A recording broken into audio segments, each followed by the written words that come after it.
অন্তর্বর্তীকালীন সরকার নিয়ে বিএনপির কথার টোন আওয়ামী লীগের সাথে মিলে যাচ্ছে বলে মন্তব্য করেছেন তথ্য ও সম্প্রচার মন্ত্রণালয় এবং ডাক টেলিযোগাযোগ ও তথ্য প্রযুক্তি মন্ত্রণালয়ের উপদেষ্টা নাহিদ ইসলাম। শুক্রবার এক সংবাদ মাধ্যমকে দেয়া এক সাক্ষাৎকারে তিনি এই কথা বলেন।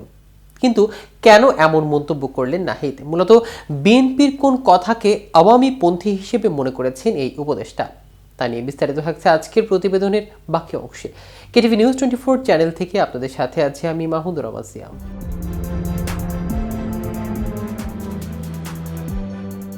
বুধবার সংবাদ মাধ্যমকে দেয়া এক সাক্ষাৎকারে বিএনপির মহাসচিব মির্জা ফখরুল ইসলাম আলমগীর বলেন, বর্তমান সরকার নিরপেক্ষ থাকতে না পারলে নির্বাচন করতে নিরপেক্ষ সরকারের প্রয়োজন হবে।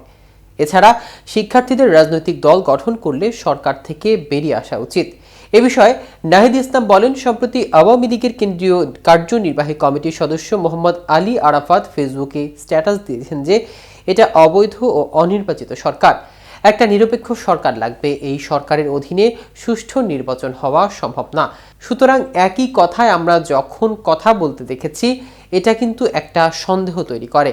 তিনি আরও বলেন, আমি মনে করি না যে এটা বিএনপির ওই উদ্দেশ্য থেকে বলছে, কিন্তু তাদের কথার টোনটা কিন্তু আওয়ামী লীগের সেই টোনের সঙ্গে মিলে যাচ্ছে।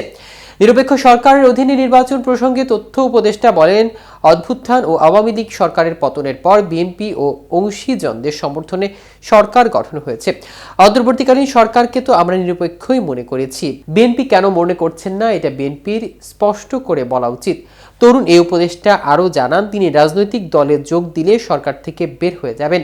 এদিকে ১/১১ সঙ্গে যুক্ত করে বিএনপিকে ভিন্ন শিবিরে ঠেলে দেওয়ার চক্রান্ত চলছে বলে অভিযোগ করেছেন দলটির স্থায়ী কমিটির সদস্য মির্জা আব্বাস।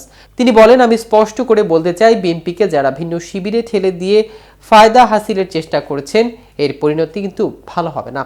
বিএনপি মহাসচিব মির্জা ফখরুল ইসলাম আলমগীর গত বৃহস্পতিবার জাতীয় প্রেস ক্লাবে এক অনুষ্ঠানে অন্তর্বর্তীকালীন সরকারের নিরপেক্ষতা নিয়ে প্রশ্ন তুলেছেন।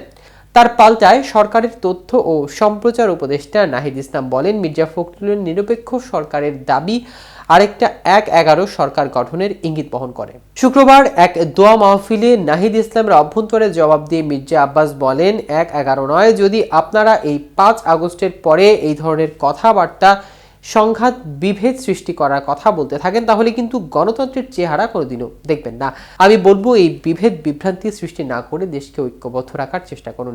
৫ আগস্টের গণ অভ্যুত্থানে অন্যতম সংগঠক নাহিদ ইসলাম বৃহস্পতিবার বিকেলে তার ফেসবুক পোস্টে লিখেছেন, ছাত্ররাই এ সরকারের এবং বিদ্যমান বাস্তবতার একমাত্র ফ্যাক্টর, যেটা ১/১১ সরকার থেকে বর্তমান সরকারকে সম্পূর্ণভাবে আলাদা করে।